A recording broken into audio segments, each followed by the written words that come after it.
ហាសនាមនាយករដ្ឋមន្ត្រីកណ្ដាលពិតមែនអនុทิនខ្លាយជាផ្ទាំងស៊ីបសោយចំអកពេញពិភពលោកធ្វើមុខស្អុយក្រោយពិធីការបារាំងដេញមិនឲ្យដើរតាមម៉ាក្រុងនិងស្ដេចថៃនៅនាយករដ្ឋមន្ត្រីថៃលោកអនុทิនឆាវិរកុលដែលគ្រប់គ្នាដាក់រហស្សនាមថានាយករដ្ឋមន្ត្រីកណ្ដាលនោះបានខ្លាយជាផ្ទាំងស៊ីបនៃការរិះគន់និងសោយចំអកយ៉ាងខ្លាំងក្លាលើបណ្ដាញសង្គមនិងនៅលើពិភពលោកក្រោយពីលោកបានបង្ហាញវត្តមាននៅក្នុងដំណើរទស្សនកិច្ចទៅកាន់ប្រទេសបារាំងលើកទី2ជំនួសឲ្យភាពថ្លៃថ្នូរដោយលើកទី1លោកអនុทิនបានធ្វើឲ្យពិភពលោកហួសចិត្តចំពោះទង្វើល្ងងខ្លៅក្នុងពិធីការរហូតដល់ថ្នាក់ស្ដេចថៃត្រូវបំបាក់មុខហើយត្រូវពិធីការរបស់ម៉ាក្រុងដេញចេញមិនឲ្យដើរតាមស្ដេចថៃមហាជនពិតជាមិនអាចទប់សំណោចបានឡើយនៅពេលឃើញទស្សនវិជ្ជាលោកអនុทิនព្យាយាមជ្រៀតខ្លួនចូលទៅឲ្យចិត្តប្រធានាធិបតីបារាំងអេម៉ាញូអែលម៉ាក្រុងប៉ុន្តែត្រូវបានស្ដេចថៃកាត់មុខមិនឲ្យទៅក្បែរសូម្បីតែការចាប់ដៃជាមួយម៉ាក្រុងក៏លោកមិនអាចធ្វើបានដែរព្រោះពិធីការបានដេញលោកចេញដោយសារតែលោកព្យាយាមដើរតាមក្រោយស្ដេចដូចជាកូនក្មេងឃើញគេ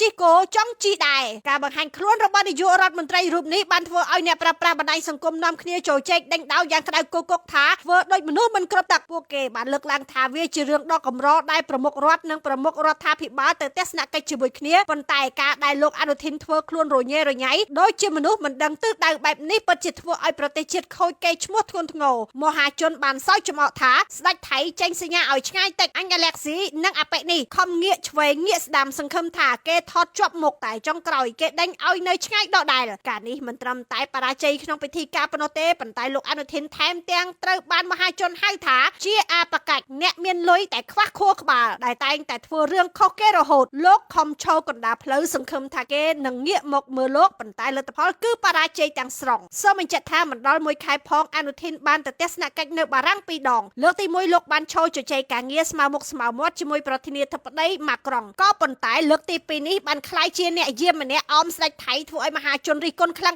ងៗលើបណ្ដាញសង្គម